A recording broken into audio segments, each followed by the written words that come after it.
Nice to be here. What I'm presenting tonight is an interview with George Kavassilas with Dr. Michael Salla. And this was an interview on Salla's website recently called Ascension versus Integration, Gods, ETs, and the Omniverse. So what the format will be tonight is I'll give a bit of background about George himself, present briefly two of George's key ideas, and then we'll view 27 minutes of that interview. Then I'll do a recap, a sort of summary of the ideas that he's presented in the excerpt, and then I'll bow out and I'll hand over to the group for discussion. Apologies in advance for coughing or difficulties I have, because I'm just not 100%. So just a few thoughts before we begin. George's ideas do challenge many people's perceptions, it's fair to say. So please remember that the aim of our Zooms is to inspire thought and discussion, not to dictate what anyone should believe. So I'd just like to invite you to keep an open mind and find what resonates with you personally. In terms of our protocols at 5D, we explore all kinds of information, ideas, and perspectives in a free thinking space. We don't endorse or align with any specific belief system. We encourage each individual to discern from their own intuition, and we also encourage openness to expansion of current understandings, because I guess we don't want to become just an echo chamber. So George is a very interesting man. He's what we call a cosmic journeyman. He's a writer, a public speaker, and a mentor. He has traveled to the very heart of the Omniverse, and what he teaches is based upon his personal experience rather than on traditional teachings that he believes have been imposed on mankind. George is an Australian Greek who spent his first years in Egypt. Around the age of 7, he had traumatic experiences with grey aliens, and after 2003, very uplifting and transformative experience with benevolent extraterrestrials. He became an ambassador for the Galactic Federation and met with prominent political leaders in Australia and the US who wanted to communicate with positive extraterrestrials.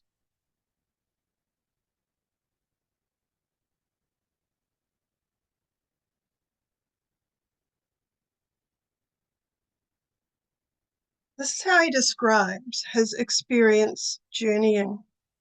I experienced unity with the entire universal intelligence being, and subsequently what it is like to be the entire universe.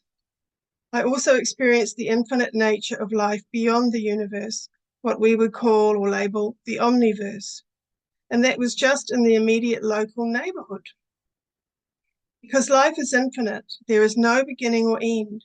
So the expansive, infinite nature of life is vast and incredibly, absolutely incredible. So an idea that George is quite famous for is what we call 3 levels of imposition. These are impositions put on humanity by certain ETs and their hybrid human minions.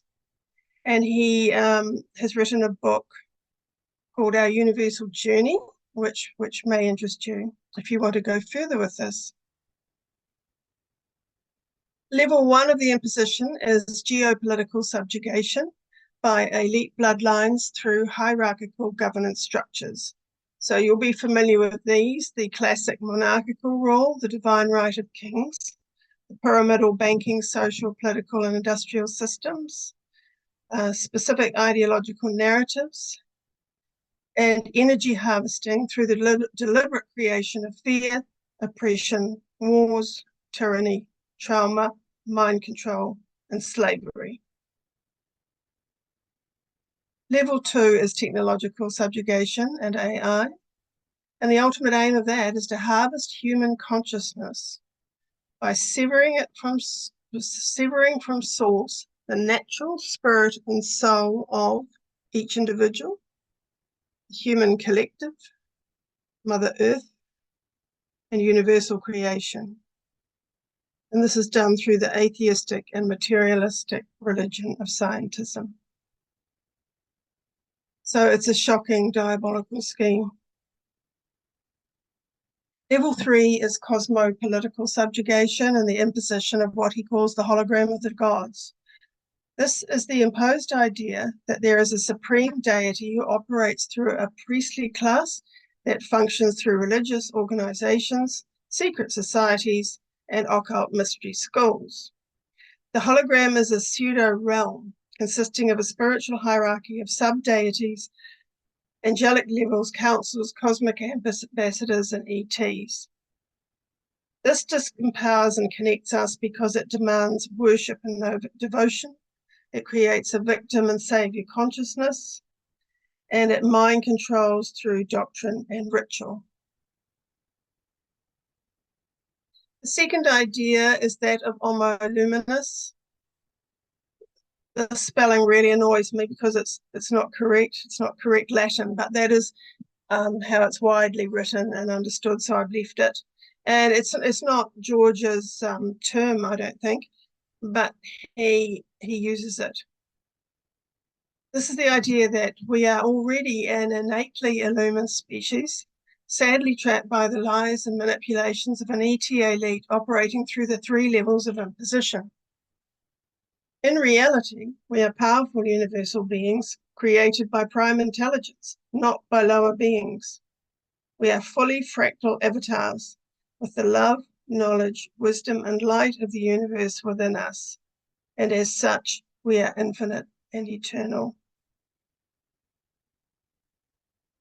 So George is proposing an alternative to the ascension path that we know and have been taught and are using, and he calls it the integration path. This picture is quite a good depiction, actually, because, you know, it does sort of show the fractal nature of the universe and of all creation.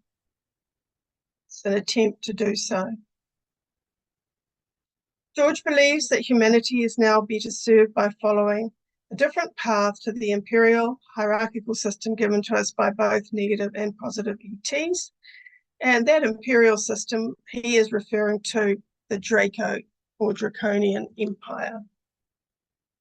Right, so let's hear from the horse's mouth. It's very important that you don't hear all this from me, that you see George, that you hear him, that you feel his energy, and can relax into taking in the concepts he's presenting, and then I will give you a little summary of it afterwards.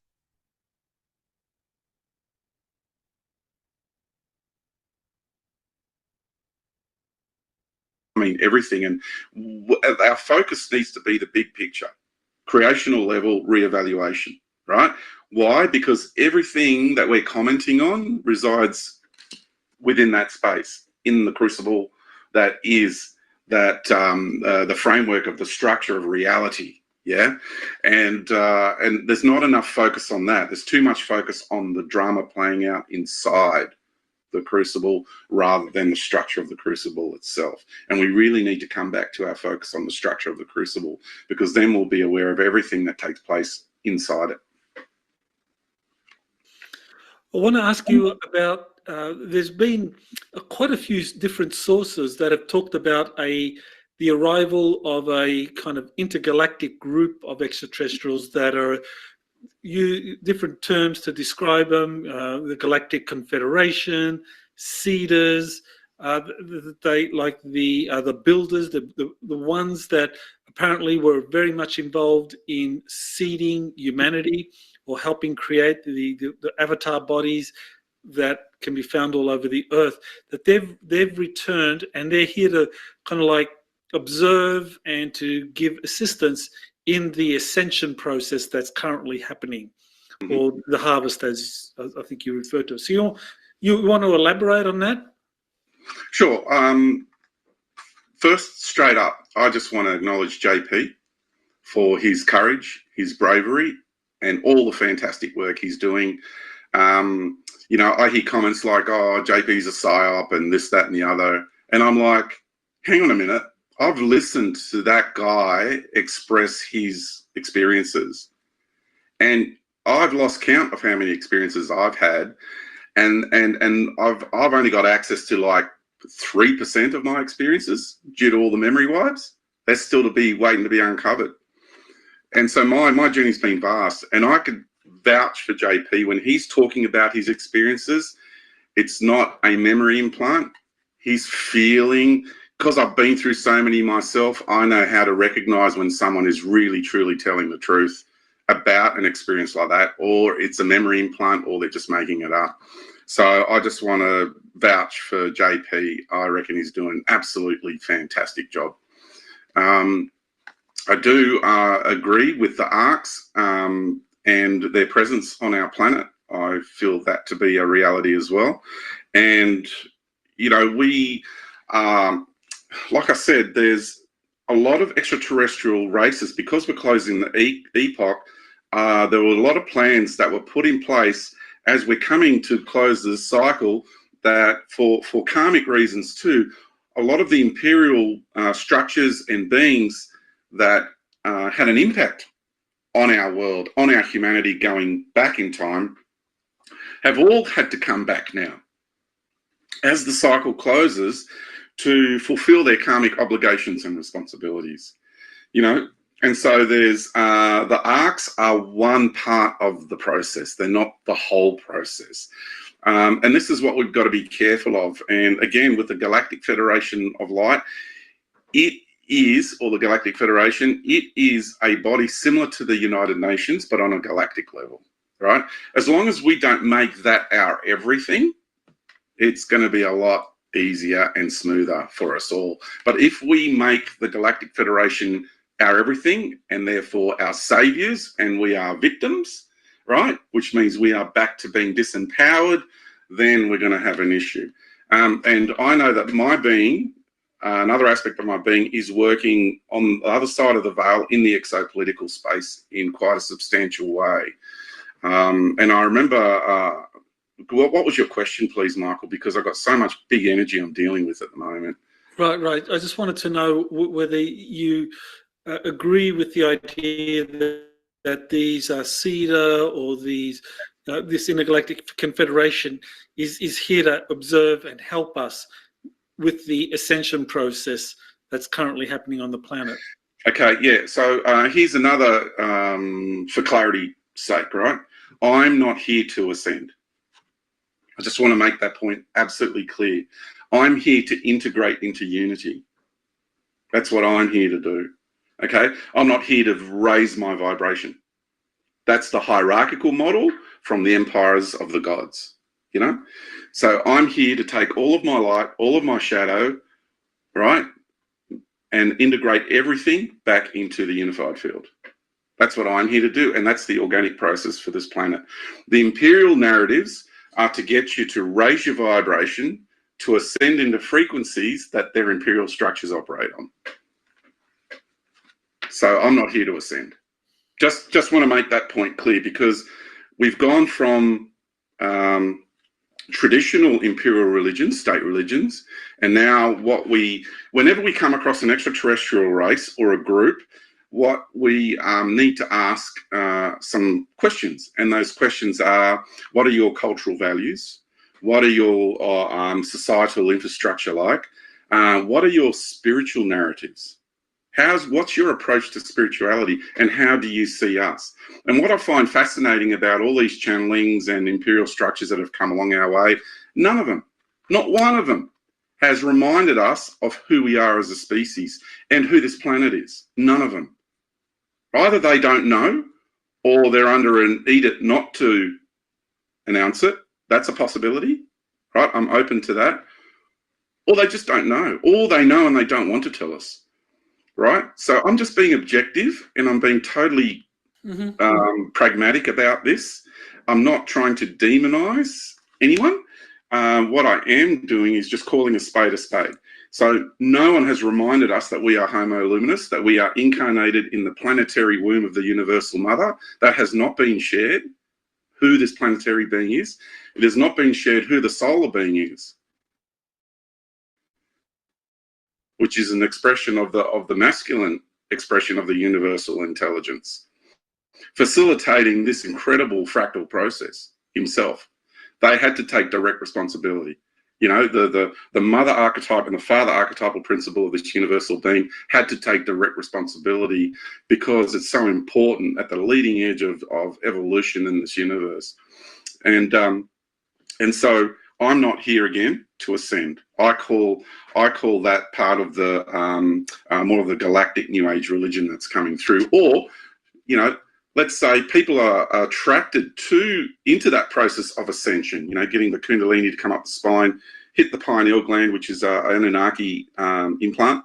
The Kundalini is Anunnaki and chakras are Atlantean technology, right? And they're part of a three-way system, imperial system.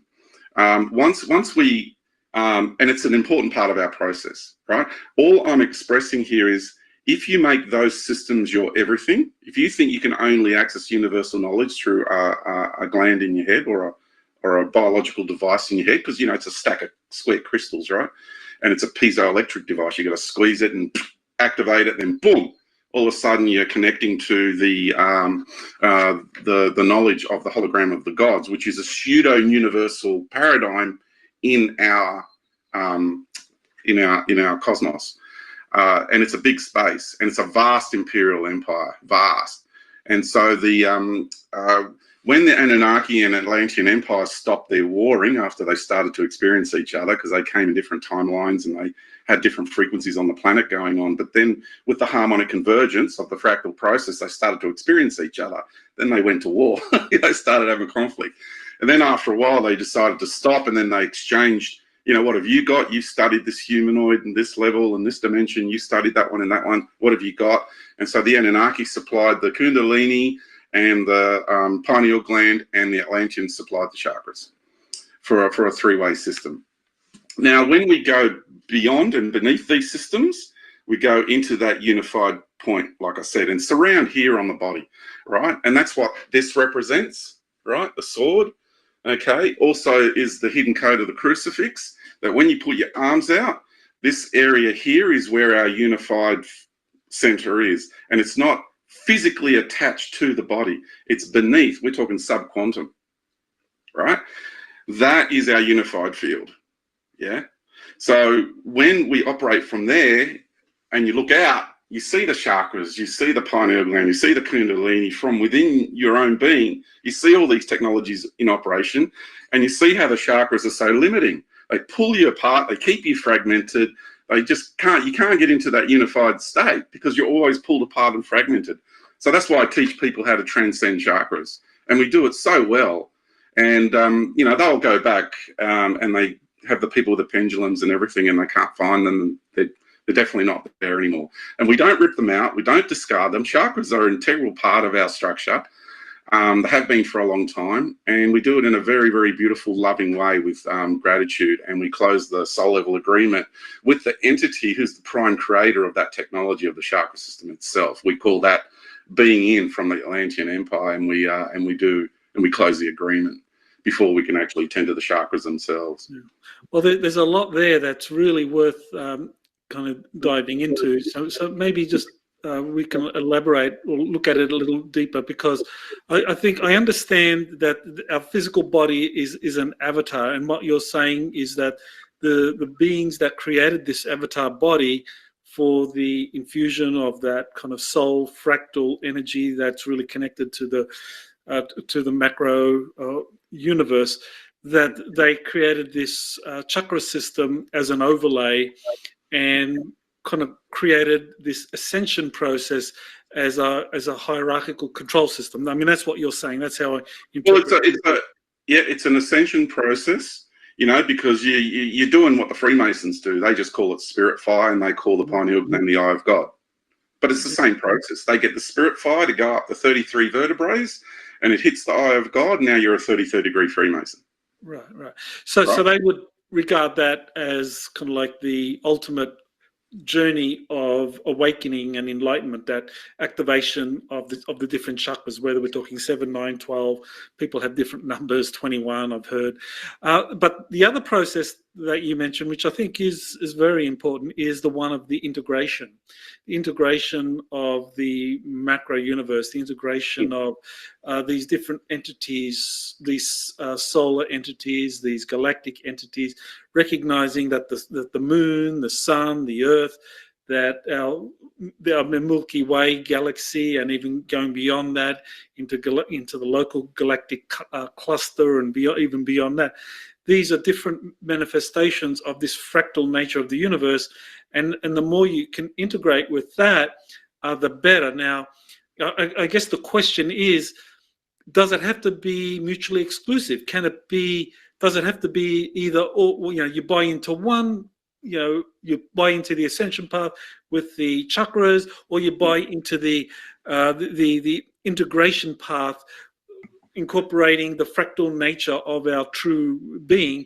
Can it be both? Once, I was a Reiki practitioner and all that stuff, so I went through the whole New Age thing. But what I was finding, Michael, was my experiences were showing me something different, something beyond. And I was experiencing states of being beyond chakras. And when I had to come back into this avatar which had chakras, I'd feel myself getting ripped apart again and compartmentalized. And I was like, oh, this thing's so restricting. So chakras are really good up to a point, and are they part of a spiritual control system? Yes, they are. That's just the fact of it. But is it evil? No. It's just like you go to another country and they have a state religion and you decide to participate in that religion. It's really understanding that our tree of life, manifested as our central and peripheral nervous system, right, is made up of the great dragon, the great serpent energy. The Kundalini, if I'm permission to go all the way with this, is that all right? I just want to be clear and honest with everyone, right? You'll read it in my book anyway. So the Kundalini is the mimic energy of the natural cosmic serpent and great dragon energy. It's the imperial mimic. So it's an implant, and it's been implanted into us. And in my courses, we transcend the Kundalini as well. We transcend the chakras and we transcend the Kundalini and other things as well. So we atrophy our pineal gland because we're not interested in using that as a source of knowledge. We get it from the unified field, okay, in conscious relationship. Yeah. So that's the next stage of what we could call, for want of a better term, enlightenment, or if you want to call it spiritual journey or whatever. We've got these technologies that we're operating through with the spiritual narratives provided to us by empire. Sure, state religion on a galactic cosmic level. Now, is that all there is, or are we more than that? And when you go deeper in and you go into your universe, you quickly discover that we're so much more. And then you go through the process. So it's not whoever's doing chakras, Kundalini, pineal gland is evil. I'm not saying that. I'm just trying to bring to people's attention that we are so much more than that. And you'll end up transcending the knowledge you access through the pineal gland, which will be imperial knowledge. And we're talking a vast multi-dimensional empire. So when you go into that space, you're thinking, wow, I've hit the universe. But it isn't. It's a pseudo-universal paradigm. It's not the real thing. It's imperial. And so when we access knowledge through our heart, soul, essence, and into the unified field, then the whole universe opens up for you. And you can see the hologram of the gods. You can see where everything's structured and where it fits. And because now you're in the unified field of the universe itself. And I'm talking the grand light universe, which has the entire multiverse within it, right? So that's the scale I'm talking on, right? Well, I do believe that it is important that we do approach or understand the importance of integrating this kind of macro level universe that's around us, whatever we call it, the omniverse, that we are a fractal of that. I agree that I think that the more we can see ourselves and the events happening around us, that in terms of these being a fractal mirror of bigger events at the stellar, at the galactic, and the galactic supercluster levels, the more we're going to remember, and the more all of these incredible lives. Because I do agree with you that we are eternal souls in these finite avatars that have limited knowledge or memories of who we truly are. And the more we remember, the more we reconnect, the better. As for activating all of the chakras and that, you know, I'm not totally attached to that. I think there's benefits, but I think it's also, as you say, I'm very. I do understand what you're saying, that it is implicitly a hierarchical system that lends itself to a cosmic religion overseen by these beings that want to set themselves up as gods. Correct. That's what we're dealing with. Exactly. You explained it beautifully. And so it's not a bad thing. It's just the realization that, okay, I've evolved from being a person who was like, I'll use me as an example, Greek Orthodox, christened, attended a Catholic boys' high school, you know, and then you come out of sort of like the state structures of religion, and then you come into the new age, and then you hit chakras and kundalini and pineal glands and ascended masters and angels and all this stuff, right? God hierarchies called angels, and there's just so many levels to their imperial structures and hierarchies. Incredible. And so you just get to this point in the journey where I so realized my place in this world. Just I could see and feel through the unified field. I went deeper than the chakras. I went deeper than the kundalini. I went beyond the pineal gland, and I went into my being, in my innerverse. Yeah, we're like a TARDIS. So all of a sudden we can go inwards because we're a walking universe. And when you go in, it opens up. And it also connects you to the natural universe, because we're a universe within the universe. And then you begin to realize, hang on a minute, you know, you can see from deep within on the more shallow operating levels these technologies, and you experience aspects of self or states of being way beyond the vibrational frequencies. Like chakras have an operational frequency in the universe, right? They are very quite limiting. But in the early days, when you first go into chakras and kundalini, you go, wow, this is amazing, right? And I did. It was fantastic. And then you go along the journey a bit more, and then after a while, it's like, okay, so I need to move beyond these structures now too, if I'm going to get to the core and the heart of the issue, because now I'm operating from extraterrestrial, imperial, spiritual narratives and technologies, yeah. So once you go into the core of your being, all of a sudden now you're in the unified field, and you understand your own structure, you understand the structure of life, and things become very, very clear very quickly.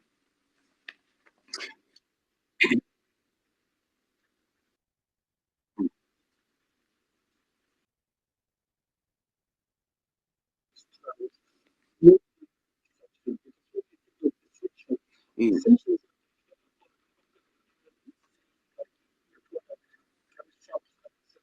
Itself to hierarchical thinking, but our journey home is much more personal. It's much more like, oh wow, there is a place that my soul recognizes as home, so I need to get there again, because that's my home, that's my divine birthright, as opposed to ascension. Well, you know, if you work hard and meditate 24 hours a day, you know, you'll ascend from the 11th to the 13th chakra or whatever.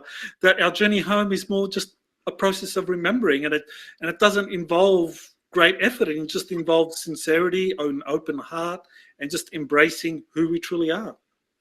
Exactly, Michael. And you know, I say to people, you know, I'm actually not teaching you anything new.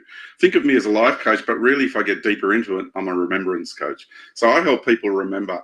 And what we do is we relax into what already exists. So in our processes, I'm not asking people to create something that doesn't exist, right? All I'm doing is getting people to relax into what's already there. They've just forgotten how. So I just need a bit of guidance to do that. And that's what makes my job so simple, because people are having visceral, palpable experiences, and they're coming home to their unified self, and their life completely changes, because now they have conscious relationship with Earth, with Mother Sophia, and conscious relationship with creation itself. The originists call it relationship to country, as we know, Michael. And by the way, I'm heading south tomorrow to be with elders from Arnhem Land and in the Glasshouse Mountains. It's going to be a fantastic gathering. It's the first time these elders have come out of Arnhem Land, and it's their first port of call at the Glasshouse Mountains to share Star Law and big ceremony. So that's a really big deal that's going on this weekend, by the way. Just a little shout out to that. So we are now in a point where we've got all these narratives hitting us, hitting our mind, and what are we actually going to, you know, through our discernment process, begin to consider as a reality? Well, this here, in here, is the best bullshit meter anyone ever has. Right in here, inside you, the best one you've got. And inside, you can feel what another person feels like. You can feel what a piece of information feels like. You feel it because it's in the unified field, it's all fields of resonance. So when I hear a narrative coming from someone, and I hear a piece of information, I'm like, yeah, I'm totally not feeling that. That feels like disinformation to me. Genuine disinformation. And I know I've been accused of that a lot, but it's because I'm exposing every single spiritual narrative that's ever been. Do you know what I'm trying to say? What I present is beyond all narratives. So a good friend of mine once said to me, George, George, I know you're telling the truth because you piss everybody off. And he goes, your model that you have presented to the world is all inclusive. Nothing is left out, and that is the reality of it. It's not because I'm the only one who knows. Like this, what I share with you is known by a lot of people. There hasn't been someone out there talking like this before, and a lot of my friends say no one's saying what you're saying out there, George. This is really, really different. But now, what's interesting is I'm coming across so many people that already have this knowledge and have had their own direct personal experiences with the structure of life, how I present it. So it's not me being a disinformation agent. It's me doing the best to share with the world what I've actually directly experienced from my actual journey. So all the knowledge and information that I'm sharing is from direct personal experience. I don't read books. I'm not a researcher. I don't scour the internet. I'll listen to your podcast, Michael, and I listen to DJ, you know, because I think DJ's got it, you know, from the ground up into the exopolitical space. And I reckon you've got it from out there coming into the, you know, onto Earth, the exopolitical space. And between the two of you, you've got the whole area covered. It's just absolutely fantastic, the work that you both are doing. So I just want to say that with what's coming, this is really important. Have we got time for me to just say this? Sure. With what's coming, with what we call disclosure, okay? Let's make this point absolutely clear. The Earth has never not been in contact with extraterrestrial life. It's never not been. We've always been in direct contact with extraterrestrial and interdimensional life, okay? All the time, from the get-go, from the creation of this planetary being, from the very beginning. So the idea that we're coming into contact now is a load of codswallop, and I love how you present that. You're like, here's a guy from the military saying, oh, look, you know, this is the first time we're revealing it to the world, this, that, and the other. And you're like, oh, what about Corso? What about all these other guys way back then that were saying the same thing? So I love how you do that because it's the truth, Michael. So what I'm saying is beware of the cosmic candy. So yes, these beings are fulfilling their role, the Galactic Federation, these groups of Nordics that are coming through. There's other groups of Nordics. There's different Nordic civilizations and societal groupings and genetic groupings, okay? Now, these Nordics are doing the right thing. They are coming here. They are supporting the planet to go through the changes we need to get beyond the grip of the old world cabal. They're really supporting us in that process. And it's really, really important that we don't castigate them, that we work with them. My warning to everybody is don't give your power to them. Stand beside them. Look across to them, right? Don't put them on a pedestal. You'll be doing all of humanity a disservice if you do that. What we need to do is speak to them, function, ask the questions. Are you aware of who we are as a species? Are you aware of who this planetary being is, who the solar being is, and the original intention of the creation of the human, the Homo luminous avatar vessel? When we call ourselves human, it's a branding name for Yahweh. So every time you say human, it's his brand name. We're Homo luminous, okay? So when we are in dialogue with these beings, which I am on the other side of the veil, I'm working with the Federation. I'm happy for you to ask Thorhan whatever you want to ask him about me. That's a reality. And that time when we dismantled the weapons system in one of the craft from the secret space program, that was unbelievable what happened on that day. And we sent a shockwave through the whole SSP in that space. Another story for another time. So we need to have dialogue with these beings and say, hey, we know who we are as a species. Are you aware of who we are? We just need to ask them, because when they're inside their imperial structure, have they had access to that knowledge? Right? Or have their overlords within their empire restricted the amount of knowledge they have towards us? Okay? So we need to have this open dialogue, and it's going to happen. People like yourself, Michael, I see you emerging as an ambassador for humanity in the future after this journalistic work that you're doing. And that's just my own personal opinion on you, Michael. I think you're going to be playing a magnificent role moving forward. And we are going to have these open dialogues with these beings when they come down on the surface in the open, and have some beautiful, beautiful talks with them and really nut out, you know, the technologies that want to be introduced, the med beds. Okay, what depth are they going to scan us on? Because I've been in a med bed, right, in the SSP. I understand how they operate. They scan us on a quantum level. Okay, you thought someone having your DNA was an issue. What about your quantum blueprint, right? Who's going to hold on to that information? Where's it going to be stored? Who's going to have access to it? Because you can control someone from the quantum level amazingly, right? Compared to just a DNA control. It goes way deeper. So we've got questions we need to be asking about the technologies that are going to be introduced and how they're going to go about managing the shift in society. And these are the areas that I'm working in. It's called reality management. I teach reality management. And so the question, sorry, Michael, you go, but there's a point I just want to make as well, a really important point.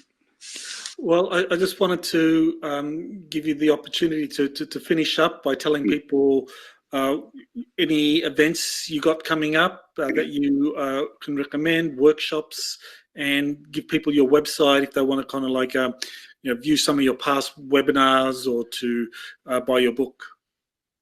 Yeah, thank you. The website is ourjourneyhome.earth, and I just finished a course, TGM. It's called Transcending the God Matrix. Yeah, and in that course, we closed the agreements from a soul level from the heart of the universe with the gods. In our relationship with them, the technological intelligence God, we transcend the chakras, the Kundalini, and we learn how to close soul level agreements from the core of the universe, right? So that's in creation and co-creation, process of co-creation. So that's a very, very powerful course, and my high-end course is called Reality Management, and that's coming up. But people need to have done TGM or Transcending the God Matrix first in order to be able to do the reality management. And then we enter into conscious relationship with Mother Sophia, with the elements, in the unified field with everyone. And because this is the point I wanted to make, we have all these groups that are coming here, and how many in the narrative, when they're talking, how many bring into consideration the soul of humanity in the meetings? And this is a real issue.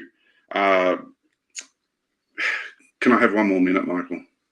Sure. We do need to wrap it up, but yeah, just... I'll be very brief. This is really important. Yeah.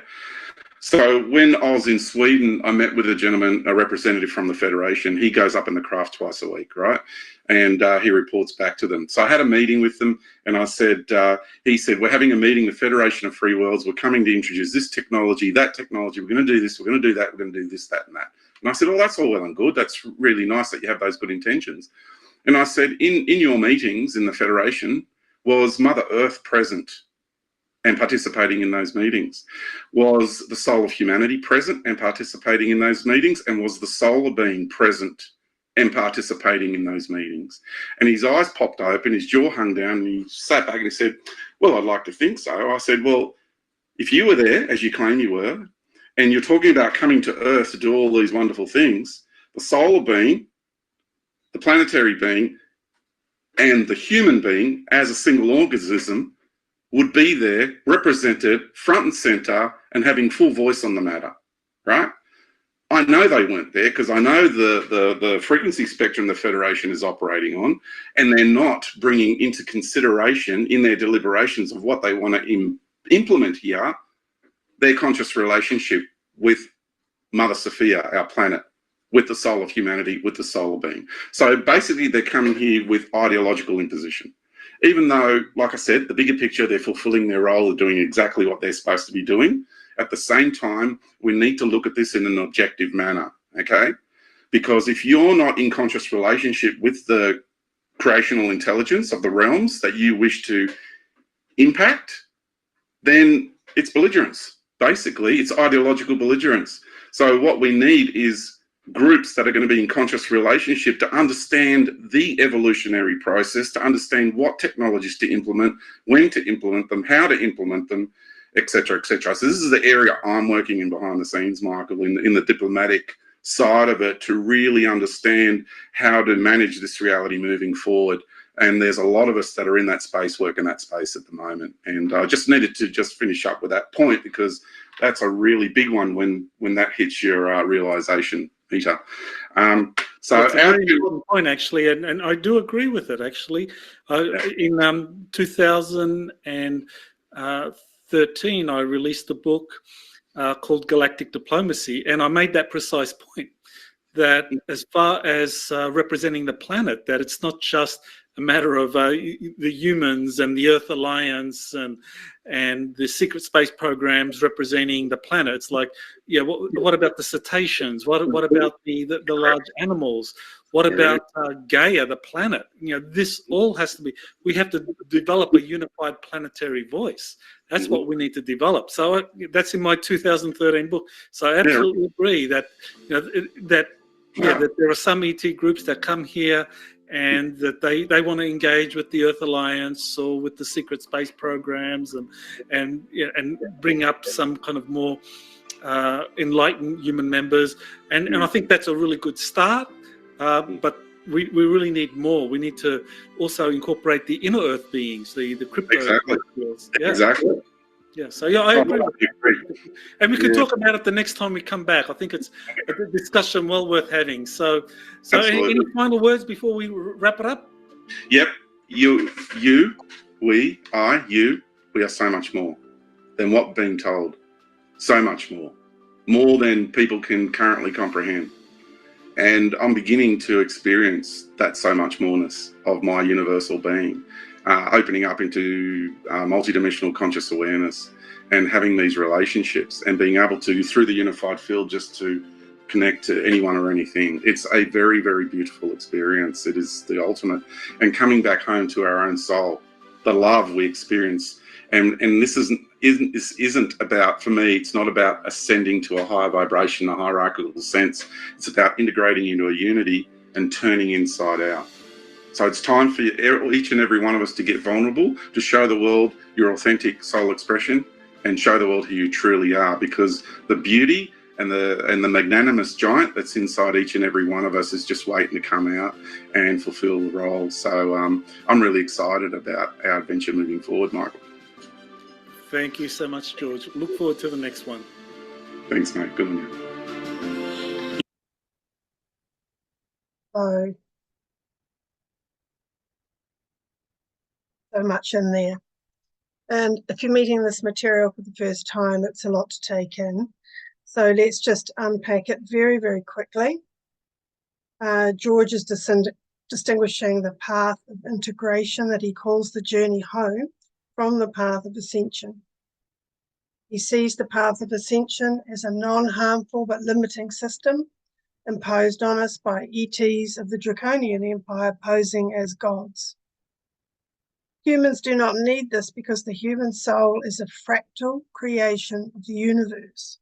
So it has inborn direct connection to universal knowledge. The biotechnology imposed by the Atlanteans and Anunnaki has been unnecessary. Quote, if you think you can access universal knowledge only through this technology, you are mistaken. We can just shoot right out there, see?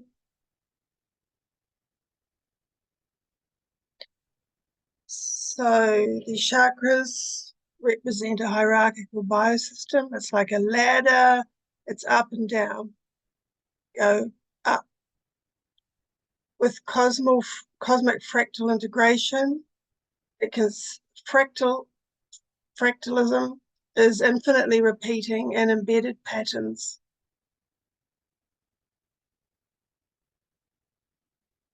It's important to have a sort of visceral understanding of what fractal is. And if we go to the famous Mandelbrot fractal set, we get a sense of it. I'm just going to play just about a minute of this. I am stunned and honored to be alive to see the coming of Darwin Mark II in this interview.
So it's fractal embedding.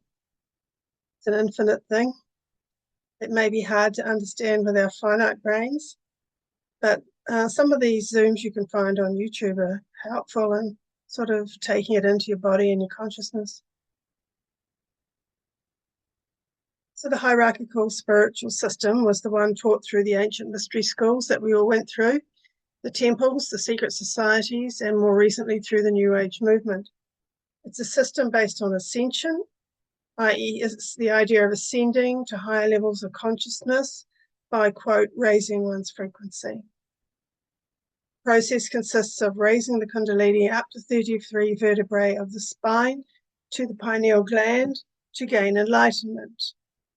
As he said in Freemasonry, the kundalini is the spirit fire, that's what they call it, and they call the pineal gland the eye of God.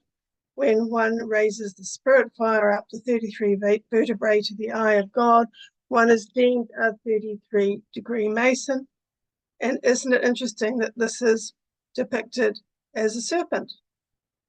And that was the meaning of the uraeus on the Egyptian crown.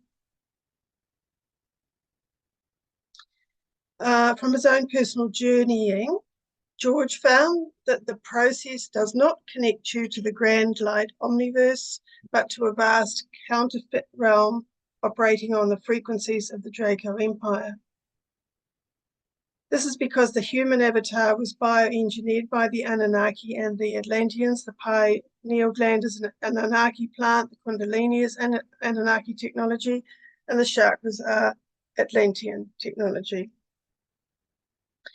Hence, use of the Ascension process can connect you only to the hologram of the gods, to the imperial universe, but not the grand light omniverse. The organic self-realization process for Earth humans is to integrate into the unified field directly through our inbuilt homoluminous capacities. And that integration path is accessed through the lower chakra area. When you stretch out your arms, this area is the true center of the unified field, and us at the subquantum level. George says that when you look out from that point, you can see the chakras, the kundalini, the pineal technologies in operation. And you can see how the chakras pull you apart, keep you fragmented, and prevent you accessing an ultimate unified state. There's nothing evil about the chakras, they're just limiting. They're part of a control system. They're not designed to take us into universal connection.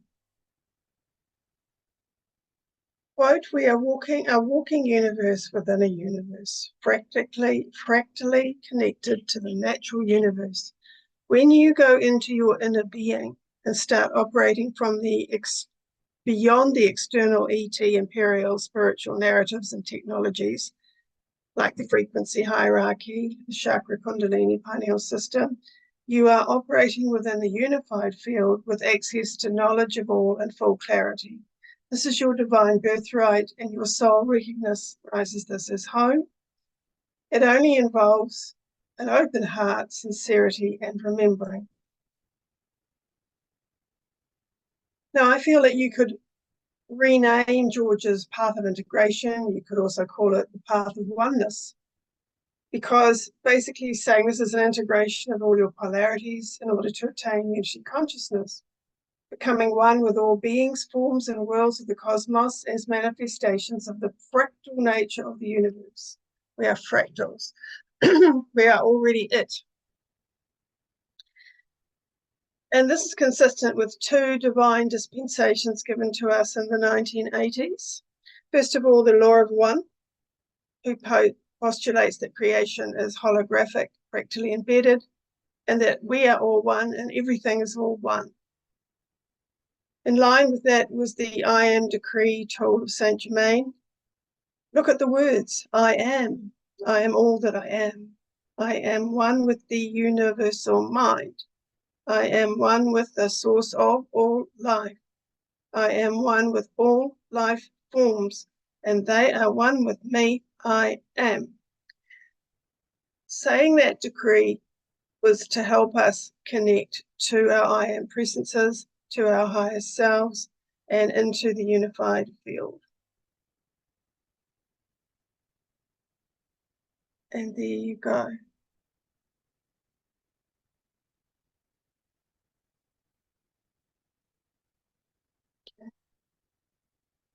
Can you give me full screen again, Lee? Thanks. Okay, that's me done, guys. So I presented all I know so far. I'm about to study his work a little more, and then you can say what you feel and think and have a bit of a discussion now. Thanks. Thanks, Jackie. That was awesome. Yeah, fantastic, Jackie. Well done. Be interested to see what your thoughts are on that, or your feelings more appropriately.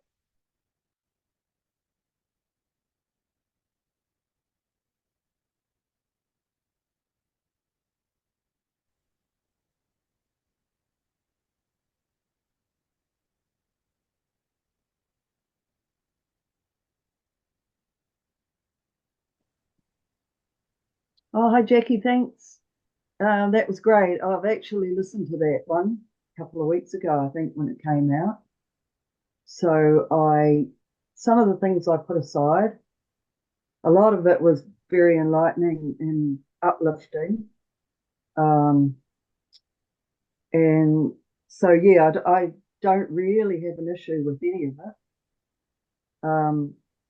I'm just interested to see where we go from here. You know, in our evolving humanness, I guess, something like that. So I have heard the chakra thing mentioned in the past, quite a few years ago, and but I still, when I am working and feeling energies in the healing realm, I do feel in those centers. I do feel energies often in those centers. But I'm open to everything or most things, you know. So yeah, that's my bit. I'm interested to see in his book if he, you know, shows us how that works more in more detail. Yes, that's what I'm interested in as well. You know, I kind of get excited and think, oh, I must follow and have a look at his workshops. And I saw that he just had that one, but then I get busy doing other things, and you know. But I've seen and heard him over the years at different times, but yeah, my interest had been piqued more recently as well.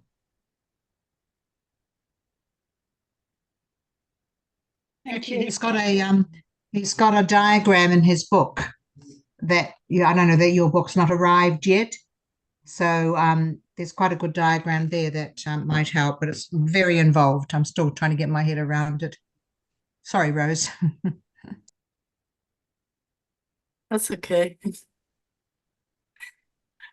This is the first time I've come across this, and I'm absolutely stunned and fascinated, and I'd like to know a lot more about it, and I'd like to I would love to do one of his workshops. I think it's fascinating, and it kind of resonates with me. You know, it feels true. It feels, yeah, this is much more than everything else that's on the market, and it feels true. I have two questions. Who is DJ? He talks about DJ. I think he was meaning JP. Yeah, okay. I think he might have, do you think so, Karina? Yeah. Yeah, Who I is think he said, JP? yeah. You can Yes. explain, Karina. Our Michael Salla has been working with JP But who for is JP? JP is an army. He's a regular army person, but I think he's extraterrestrial as well. He's got special abilities, and he's been given the green light by the army to do disclosures. He's been visiting arcs in the Atlantic, in the Bermuda Triangle. He's seen giants in stasis. And I heard yesterday, Jacquie, that JP is going to be at GSEC in September. Oh, you lucky thing. Karina's going to GSIC. So maybe jealous. just on Zoom. At this stage, Danny just said he's going to be on Zoom. She doesn't know that she can get him there, but yeah, very excited. But I think, Rose, when we did that interview, he does mention a DJ too, doesn't he, Jacquie? Yes, he does at the end. He does, and I don't know who DJ is. Okay. He does, yes. What is SSP? Our Secret Space Program. Okay.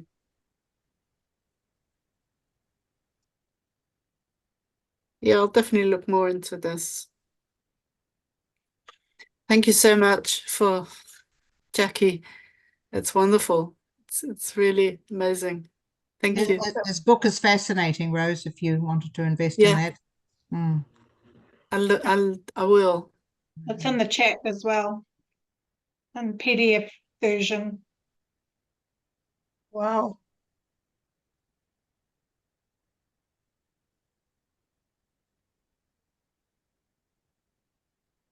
Thanks, Rose.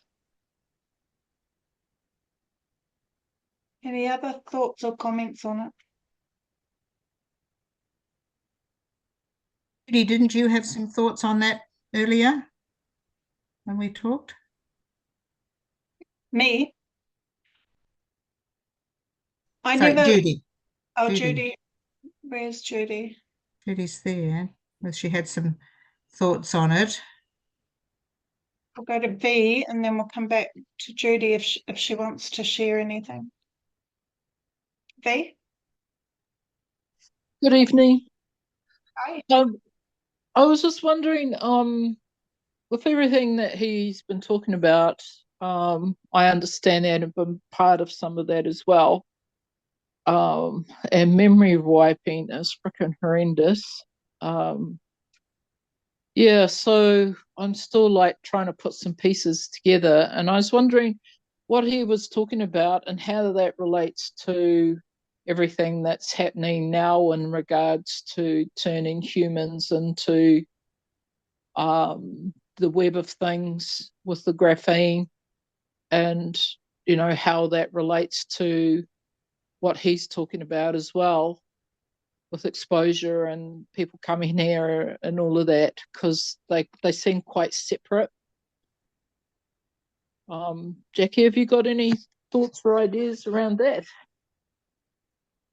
No, V. No. It would be an interesting question to ask him, wouldn't it?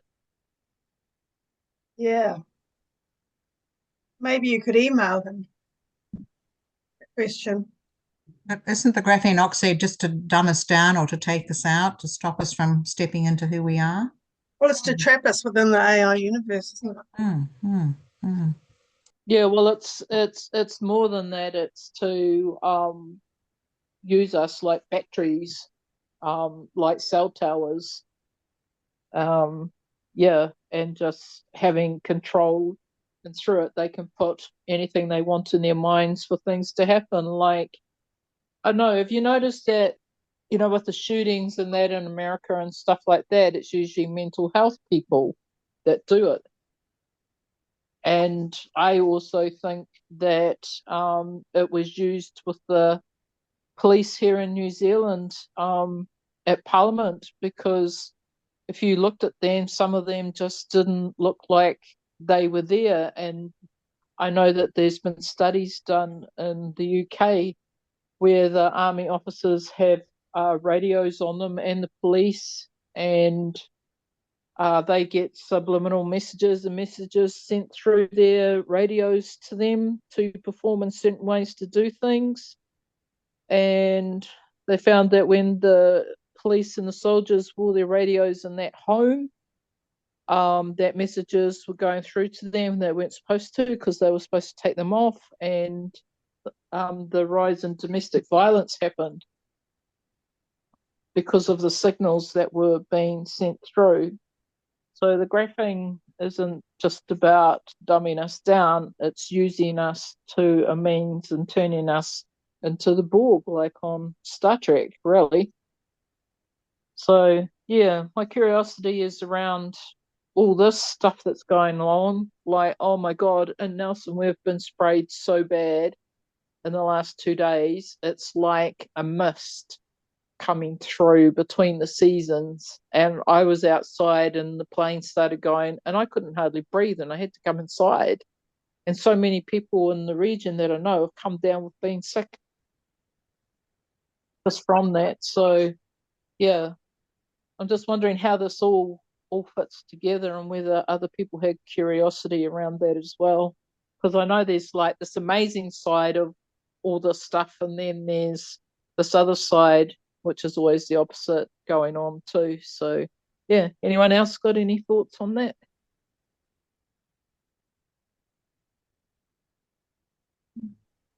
I think a lot of the shootings and things, I may be wrong, but are from sleepers, people who've been MK Ultra'd, and a bit like the Manchurian Candidate, and they've been activated. One of my friends who's coming to GSEC is a survivor of that, and I know that she was a trained assassin and had her programs inserted into her. So hopefully that, we don't have too many here, but I think a lot of those are people who just, as you say, V, get messages that activate them, or something they hear, something they see, something they smell, and then they have to go and do what's been programmed into them. Yeah, I think that that way of things is quite an old form of what they used to do. And there was quite a few movies around that as well that showed that that was something they did as well, the MK Ultra. That's the one, yeah. Yeah. Supposed to have been disbanded, but I don't actually think so. I think it just goes underground.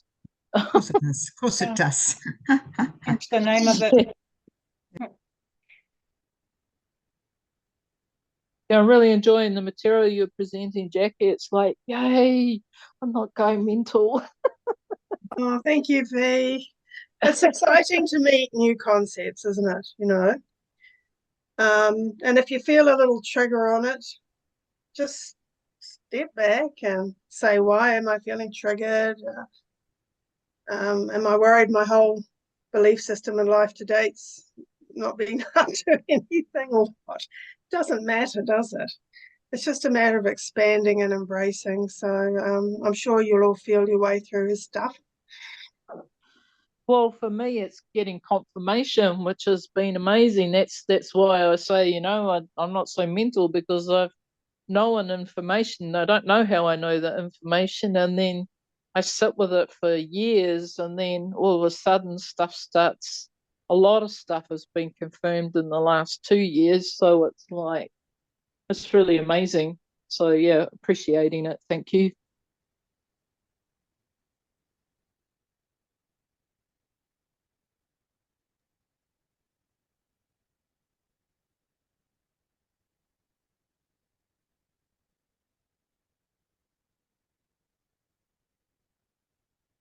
Anyone else?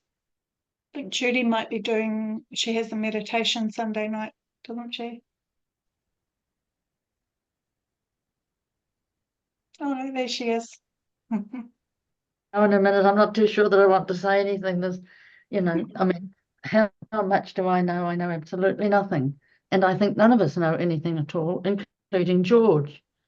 I mean, how can anybody that's in human form, well, I mean, I'll take that back. I don't know what he knows. You know, I don't think it's one way or another. I know I've had two ways. On my spiritual journey has been through contemplation, the Indian contemplation, taking me into what he talks about, you know, expansion. Does he use expansion? I can't remember the words he uses. But also included in my spiritual journey has been the Kundalinis, both there. You know, I think there are very many steps. We know so little. And when we finally get to be in unity consciousness, are we going to be worried what steps brought us there? You know, why get into one or another? I think there's many. So, you know, some of the things like being controlled by all these beings that are on the planet at the moment, or trying to stuff us all up. I mean, I agree that all that's there. There's some of the stuff that I just can't. It just doesn't feel right to me. And there's most of it, I would have to say I've no idea. Absolutely no idea at all. But I know I've had two ways, not just one. So it's neither this, or it can be both, or more than both. Yeah. Many steps, I think, to reach wholeness. And I think that we just don't go anywhere. Our home is in our heart. When we drop our body, we don't go anywhere. We're in our heart. We're still home. We just create the next where we go. We don't go anywhere. So our home is in here. Yeah. So it's all in here. None of it's out there. And in fact, it doesn't exist out there. There's nothing out there but frequency. Absolutely nothing. So, I mean, that's something to think about too, isn't it? Yeah, so everything's inside us, everything. The answers are all inside us. The answers aren't out there. Yes. I think he's saying I'm rabbiting on. We are out there. We're everywhere. Because we're fractal. So there's only, you can't think of it in terms of place in here or out there. You just are. There is only infinite isness at infinite levels. Yes, I agree. There is isness. You know, if you took the ocean as all that is, and there was a big, there's waves, and in our reality, or in the isness, it's waves, and spirals. So the ocean has waves, and if a wave goes and smashes against a rock, it goes into a trillion little drops of water. Now, each drop of water has an individuality, but it also has the universality of the ocean. And it goes back into the ocean and becomes the ocean again. So that's what we are. We're just little aspects of this isness, having a life cycle at the moment, but we're still part of the universality. We never lost it. Every cell's got that. Every cell. Yes. And I learned all about that in my meditations, or contemplations, actually it's called in India. I came to all that realization there, not through the chakras, but the chakras situation, particularly the one we're doing at the moment, opens up, like the 369 is a key to opening up to even higher states of consciousness. That's what the 369 is, those three numbers in the universe. So that's really interesting. That's an interesting project we're on. But, there are so many steps, aren't there? Those are two we know of. There'll be many, many more.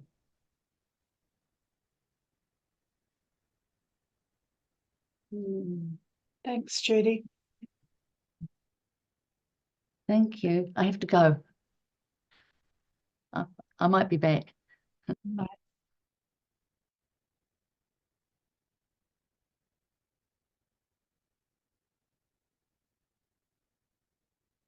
Anyone else?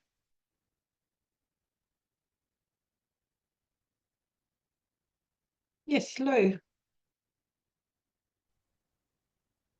Thanks, Lee and Jackie. It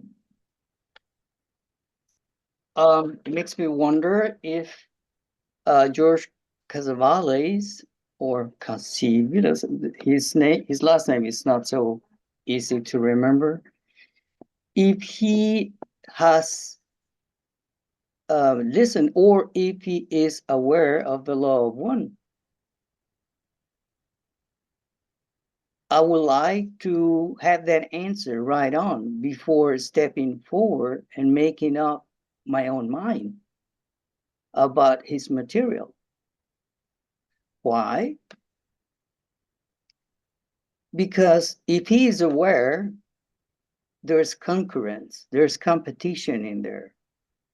And one explains it clearly, the other one doesn't. And if he is not aware, then that explains to me what I thought from the beginning, and that is that he does his own interpretation and explanation about the universe. Why we're here, what are we doing here, where are we going? I did see the whole video. I searched material. I saw other videos. I spent hours and hours these days for this. The material does not resonate to me at all. There's points which are very important, but to me it lacks sounding. It doesn't explain the laws of the universe. It is just an interpretation of what he thinks his experience is. And from that point of view, if he is not aware of the law of one, then I can respect that. But I do not know that. So how can I say that this is important, or that this is interesting? I have no idea. It doesn't resonate to me. He said clearly several times, I'm not here to ascend. The chakras are technology. The pineal gland is an implant. Okay, good. So if that is what it is, what are we doing here? What are we doing here? We don't need anything. If it's only to unify ourselves or integrate ourselves to the universe, to the cosmic intelligence, then how do we do that? But he doesn't say that either. So I'm sorry, guys. I respect that. Jacquie, you did a good job from the point of view of presenting the information. From the point of view of the material, to me, it's very poor. I hate to say that. And I searched for that, and I found that very bad comments on the internet about this man. I'm glad that at the end, he said it himself. So that's a good one for him. That's good. He recognizes that. So to me, this is another way to make a business. It doesn't sound to me spiritually at all. I hate to say that. So this video is almost an hour, 50 minutes long, this particular one. The title is Ascension versus Integration. Out of this length of time, roughly or less than the 27 minutes that Jacquie presented, dealt with ascension and protection and integration, and very poorly because things are repeated again and again and again. So it is good for me, this material, to understand why am I here and to discern. This material helps me to appreciate and to fall in love even deeper with the law of one and what God is teaching us or is presenting to us. But for me, this is material only to discern. I do not abide one bit with this thing because it's not yet digested. This man is interesting, yes, but he has not digested the information. It could be different. It could be this way, but it's not completed. And he's presented that information as the rule of thumb, as the answer to many questions. And he's creating a group of followers. I'm sorry, guys. I've changed my mind many different times when it comes to philosophy. Many, many times. But before I change, I think deeply about my movement. And it's not the first time. So with this, oh, by the way, you can find more videos on the internet about this material. You can find videos where he explains some of the things that he has in his book. He has a channel on YouTube, and the last video is 10 years old or something like this. So there is no new material. It's basically the website. I checked the website as well. So my conclusion is this material is good to appreciate more what I have learned up to this point about the law of one, thanks to Scott and thanks to Judy. Because this material is telling me I do need to ascend. Okay, good. So tell me how. I don't need to meditate. My chakras are just technology. My pineal gland as an implant. So what am I doing here? Okay, good. explain that to me, please. So I'm sorry, guys. This makes me not very comfortable. And I'm glad that Scott is still there. I appreciate your material, Scott. I love it. And I will embrace your presentations even more than ever before. So, and I would love to hear your opinion about this material.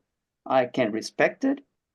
And as I said, it helps me to appreciate what I have learned. That's all. Thank you. Thanks, Lou.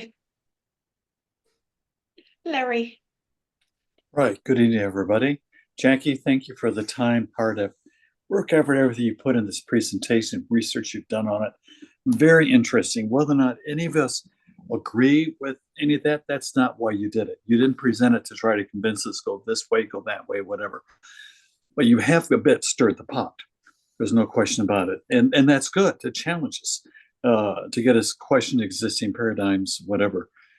He kind of implies there's a way for direct connection with this great unified field. There's a way to get there doing this way, that way.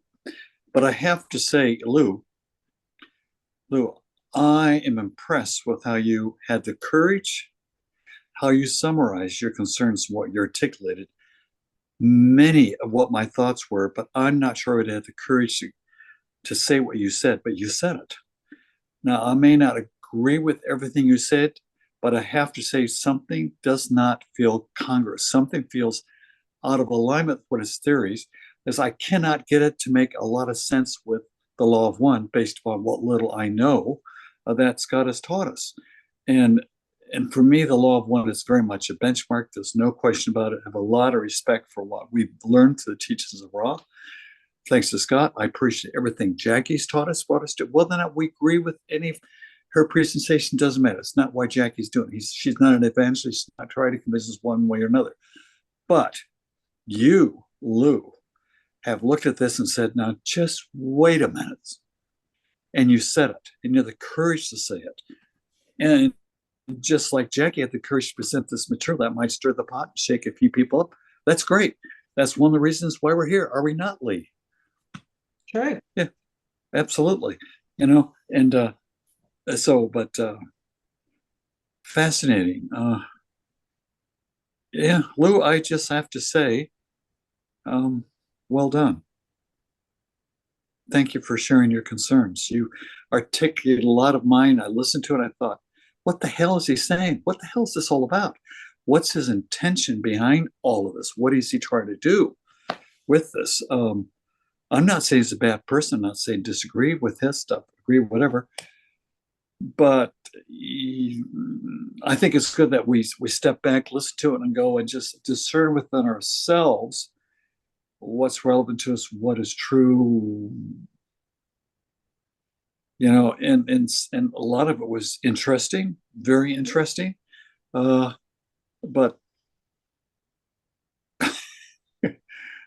it left me with more questions than answers. Does that make sense? And that's not a bad thing either. And that has nothing, not a reflection all, Jackie, on you, your presentation, choosing materials, whatever. Kudos to you for presenting stuff like this that gets us to think and challenges us. I think it's fantastic. You know, so fascinating. Yeah. I'm only presenting a thumbnail sketch.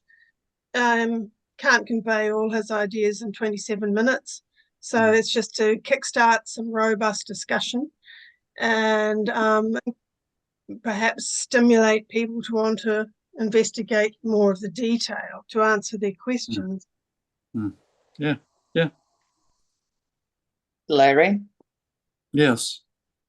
I appreciate your words. But you all should know me very well at this point. And that's me. And we are here and nobody has said a word. Just it's interesting. That is just fear or is using the mask just to be nice or perhaps not in public. I can understand that. But that's not me. I'm not wearing a mask. I am what I am. And all the little details we need to, when we have information, we cannot make up our minds right on. We have to digest. I spent hours on this, trying to find a good point to hold on. Because what Jacquie did, that is work. So from the presentation point of view, she spent time on this and she had to digest this. So I was just trying to get the meat out of this thing. And I saw several videos and checked on the internet. And at the end, I have papers and papers and more papers. And I couldn't come up with anything. So I respect that, but sorry guys, I am in this way and I appreciate that, but I'm not satisfied when someone says, this is not correct. This is not the way, but he doesn't tell me, this person doesn't tell me in which way. Little details. In this video, which is with Michael Salla, which is so long, he starts out right from the beginning, before these 27 minutes, saying that right on, I'm here and you need to know that I'm not here to ascend. I'm here to integrate. He started out like this, and then detoured and blah, blah, blah, and here, on there. And also, twice on the video, he says he exalts Michael Salla because of JP. And to me, that is no good in a video of this kind. Because Michael Salla is the owner of the house, and JP is an important figure for Michael Salla that he uses a lot. And by the way, Karina is correct. That is being announced. And this is big things prepare, because he will appear. Up to this point, he has not appeared. So if you see this, they had created all these interrogation, this curiosity in the atmosphere, and then now they blow the balloon, and he's appearing finally. So one thing has nothing to do with the other. That is disclosure, but it's all together. And this man is exalting Salla because of his interviews and so on with JP. And he said it, he does it twice. What does that have to do? That is private. If I go public, I better not. So there's many things here on this video and others that I saw that were not really clicking. So I really would love to hear Scott on that. And Judy, what Judy said was she could not say anymore because that's correct. We need to look in here. Everything it's in here. But he doesn't say anything else. He creates this explanation, but he doesn't get deep down into the material. So, Larry, thank you. And you know me. So I'm not I'm a tough cookie. Tough but tender, but I'm tough. Thanks, Lou. Andy. G'day. Oh, hang on, I'll just turn my dehumidifier off. Yeah, thanks for the presentation, Jacquie. A lot of work got into it, and full respect, Lou, for challenging it. Everyone's entitled to their own opinion. Overall, it didn't really resonate with me. It certainly got me thinking. I was disappointed with the thoughts about Ascension. I agree with Lou, and why are we here? If we're not here to ascend, why the heck are we here? I mean, the law of one does resonate because it talks about density and raising vibration and stuff like that. And in the last couple of years, 2-3 years, whatever, that I've been doing the personal work on myself is to raise that vibration. And I can see definitive measurements because of the work that I've done, the way I feel, the way I think about others, the way I treat others, the way I observe and no longer absorb sort of things. All these lessons are helping me to raise my spirit and raise my being higher and higher and higher. And every time I go higher, I feel better and my environment changes. So I don't agree with the thing that we're not here to ascend. That doesn't make sense at all. The pineal gland is an implant, no idea. Maybe it is, maybe it isn't. And the chakras, again, I challenge that perspective because of what we learnt with Judy and have been taught throughout other elements of the group. Each chakra's got a frequency. Each chakra's got a colour. Each chakra's got a sound. And as you make your way up to the crown and then down, up and down and up and down, they're all different areas of the body. And I mean, sometimes you might need a heart chakra, sometimes sacral, head, yada, yada, yada. But everything is frequency, energy, vibration and stuff. And if you're not going to ascend, go up. I mean, what's it like in heaven? Heaven's not 3D. Heaven's who knows what D or density. And so, yeah, I resonate completely with the law of one. I mean, I'm still learning. I'm an absolute junior with it, but it makes a hell of a lot more sense because it's making us go up, better. Next stage, better. Next stage, better. And each stage gives you more gifts.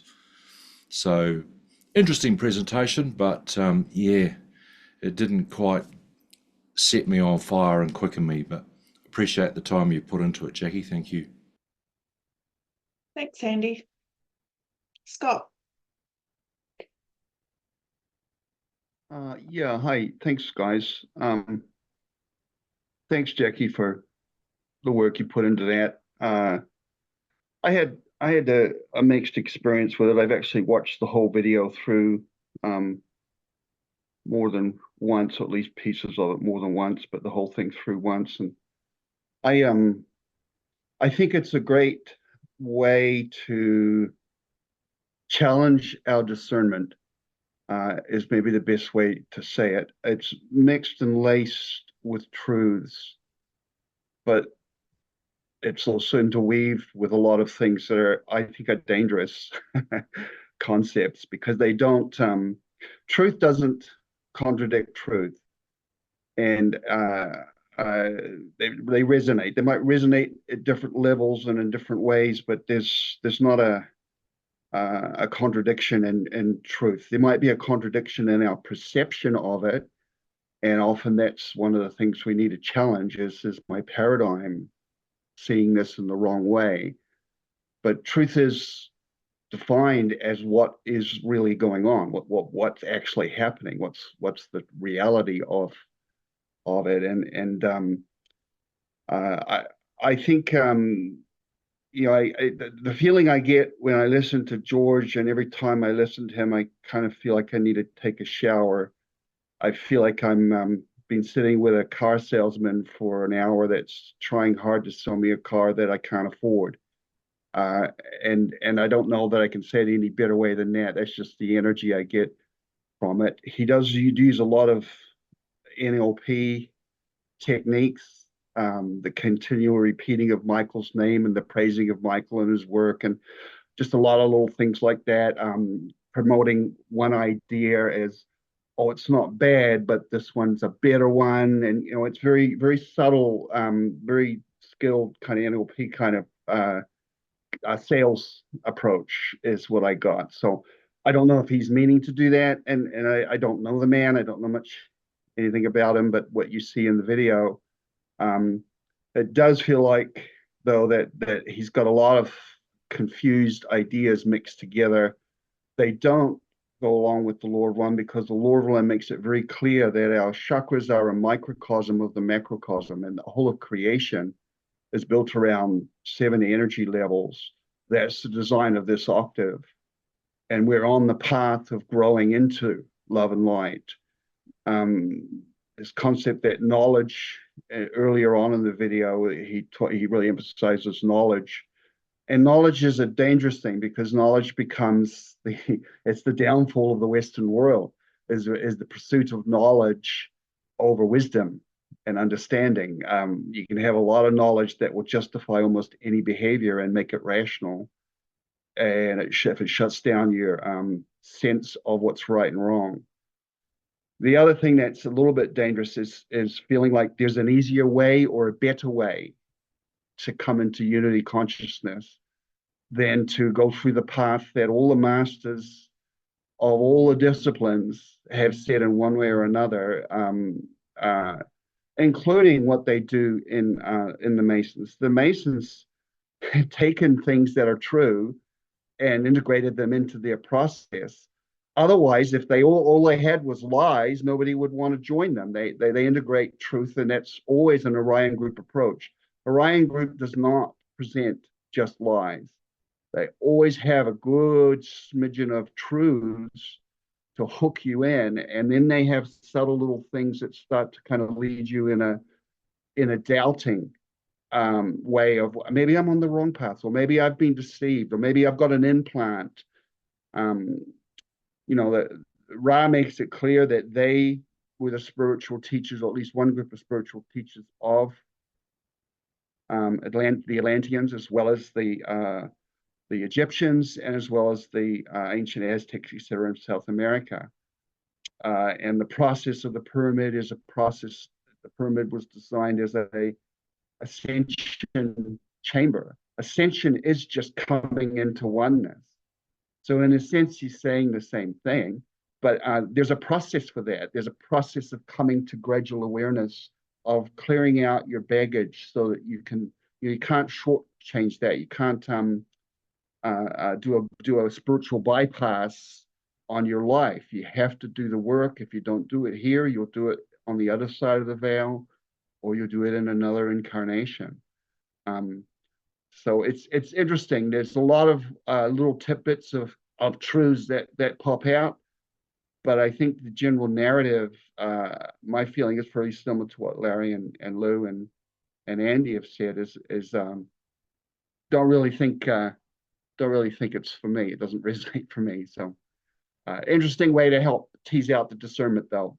One is got to learn to discern, because there's always truths that feel like, oh, that's right, or that's interesting, or that's a good thing. But then this other part doesn't quite fit. And if you've ever listened to a good used car salesman, that's what they do. They'll tell you what's so good about the car and why it's worth investing in it, and then just throw in there. So you could probably afford the payments, even though you might not think you can. They talk you into the rest of it that you are a little apprehensive about. Not necessarily always bad that people do that, but it's a bit of a red flag. Feels like there's another agenda, is kind of maybe the bottom line of that. Anyway, just my 2 cents. What were your thoughts about the Ascension part of it, Scott? Ascension is coming into unity consciousness. And so at every level of the 7 densities, there is a graduation ceremony. And that's what we're calling Ascension, or the harvest. You name it whatever you like. The semantics of what you're calling it is really not that important. It's more of a cultural thing. But there is a threshold. Ra makes it clear there's a threshold of level of light receptivity, like climbing a staircase. And that's what ascend means, to climb up, right? Like climbing a staircase. You can't go to the next step if you're not comfortable with that level of light. You choose your level yourself. And all the Ascension is in the harvest, Ra makes it clear, is that they check you against the different staircase of light. And where you get to the point where you start to feel it's uncomfortable to go further, that's where you're resonating at. And if that's another level than what you're on right now, then you ascend to that other level in your next incarnation. If it's still the same level you're on right now, 3D, then you're still got to kind of go back to school a little bit. You've still got more learning to do at that level. Everybody chooses their own level by a sum total cumulative amount of the life choices. And it's happened to us. It happens to us at every step. They say it's watched over very carefully. It's monitored very carefully, because it's got to be our own choice. So yeah, he's right. He doesn't have to ascend. Nobody's going to make him do it. He can choose not to ascend. I mean, nobody's forced to do anything in the path of love and light. In the path of the Orion group, yeah, you are. You give up your free choice and you're committed to do what you're damn well told in their organization. That's kind of the difference between the negative, if you like, and the positive path. And again, that path, the negative path, only goes for a little while. It's not actually a little while. It's over 2 billion years, but you're on the negative path until you come back into unity. And the unity consciousness comes at the middle level or at the heart chakra level of sixth density. And that's when they come back together. And so then we all so everybody goes through that process of choosing which way they want to learn the lessons of love and the lessons of light. And you can learn it on a path where it's kind of dictated, mandated, and you're kind of forced to comply, a Orion group path, or where it's all about your choices are honored and it's all about coming together and working together and empowering each other. The only other part that really is concerning is that only place in the Law of One where they talk about deactivating chakras is when the Orion group deactivates the heart chakra. They are characteristically people who go through the Orion group's path or the dark side path have a black heart, basically, because they don't activate their heart chakra. They work from primarily the lower three chakras and then leap up to the throat chakra primarily, where they're very good at selling things. Okay, the politician, they're really good at presenting like they're different than who they are. So they don't ever live in the heart. They live from their ego and go into promoting themselves with throat chakra through being great orators. Often many of them are, and you'll see that in politicians today. The one that comes to mind for me is the governor of California.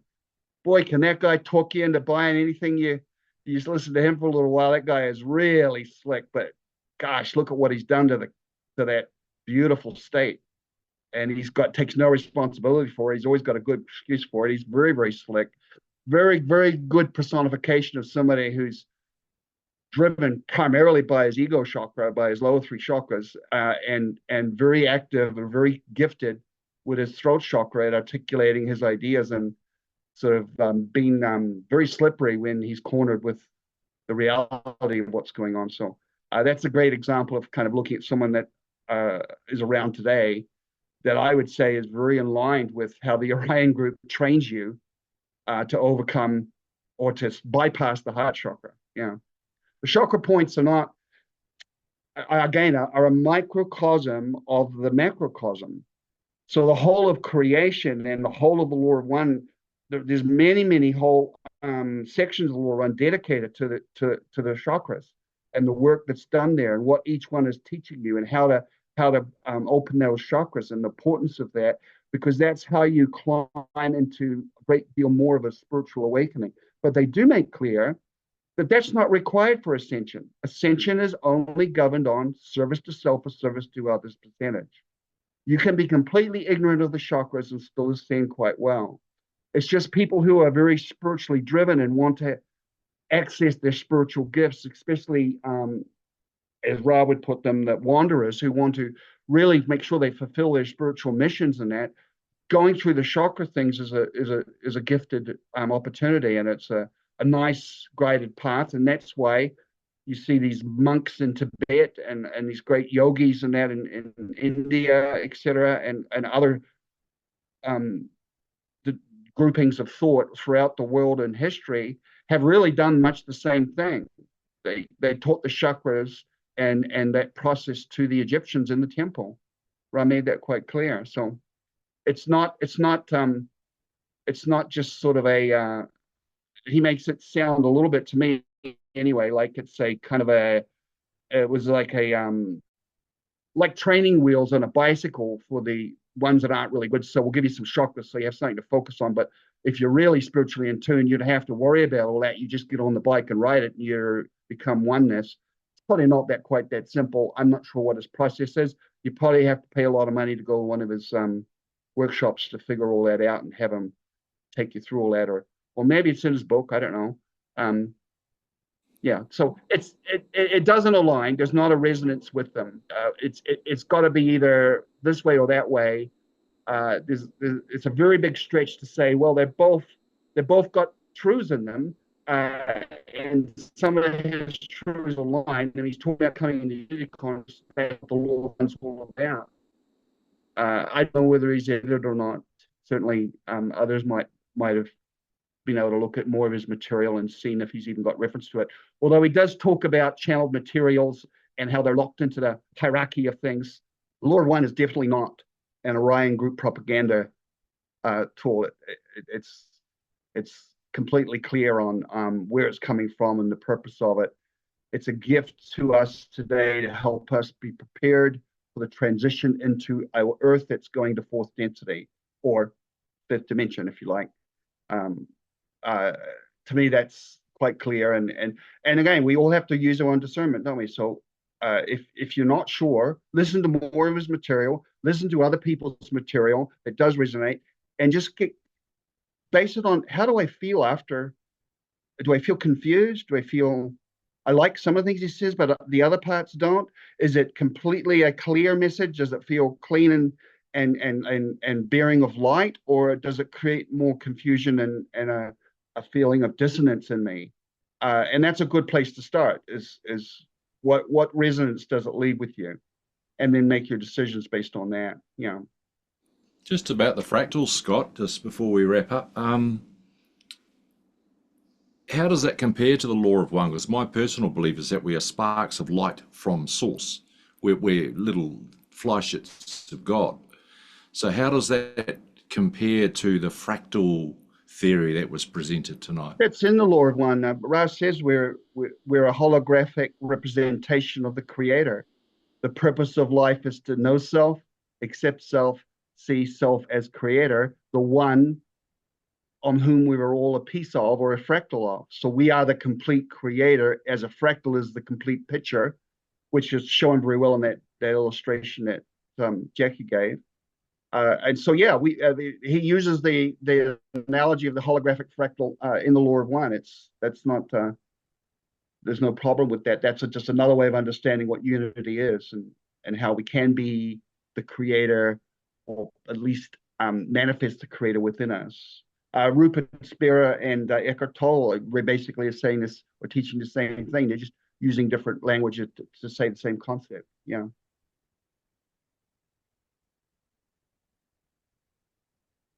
Awesome. Thank you, everyone, for your input on that. Jacquie, do you have anything you want to finish up with? No, just as Scott was talking, I'm wondering if it's more semantics that's the problem. Is it a process of going up, or is it a ladder, or is it a corkscrew? Because he said, ascension is coming into ascension is coming into unity consciousness. That's the bottom line of what we're trying to do spiritually, is to unify our polarities, come into unity consciousness. And if you are bringing polarities into oneness, it's more a circular. It's not a matter of going from here to there. It's integrating fractally. So maybe it's just a picture you have in your head about it. I think there is part of that, Jacquie, that a law of one does say that light it travels in a linear fashion, but circles its way along the linear fashion, like a corkscrew, or like the DNA kind of module.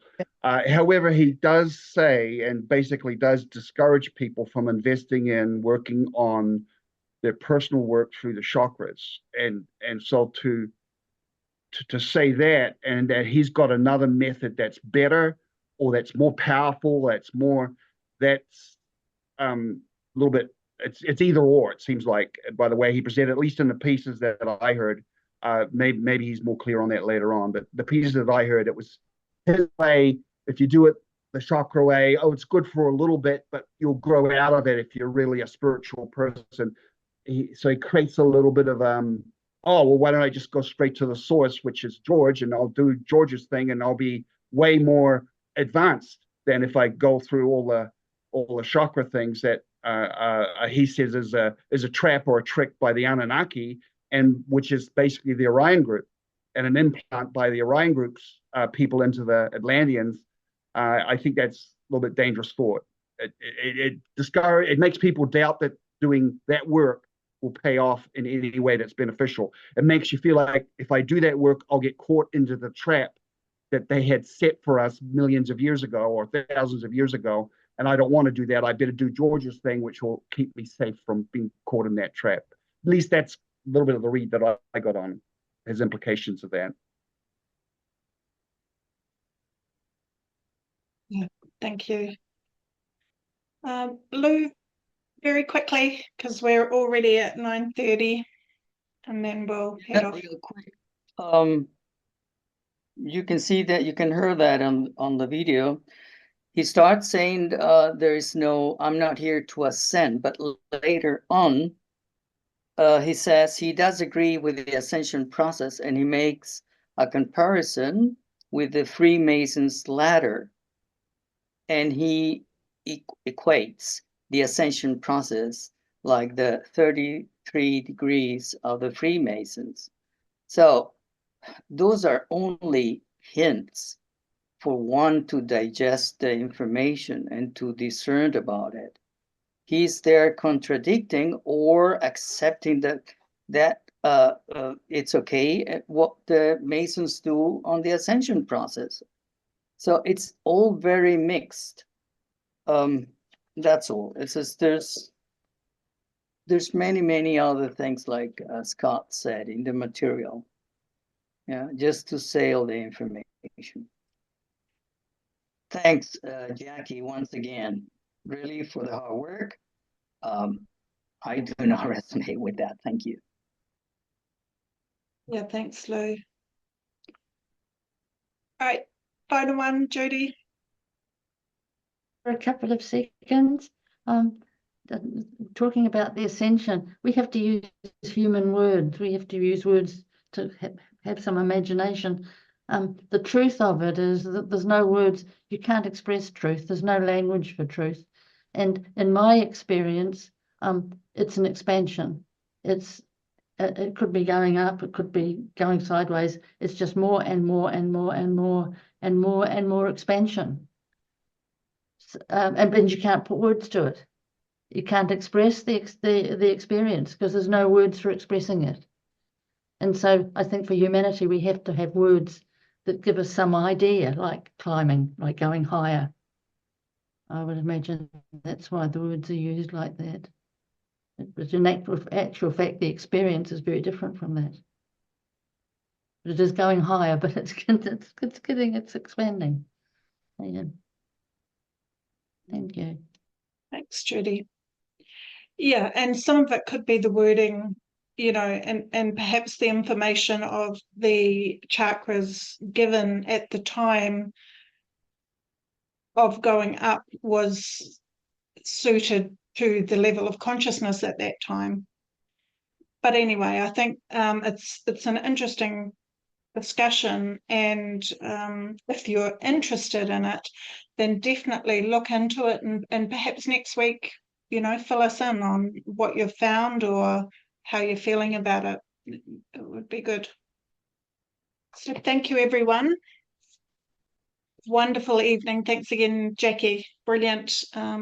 It's really good for us to delve into subjects that we can have good, honest discussion about. So thank you for that. All right. Just Sorry. on the last comment, Jacquie, briefly, the ladder or the corkscrew, I think it's probably a bit of both. Like the solar system, I mean, the Earth's going around the sun's also moving. So the whole thing's going, is it going up, down, or sideways? Who knows? Is it going up or is it going out?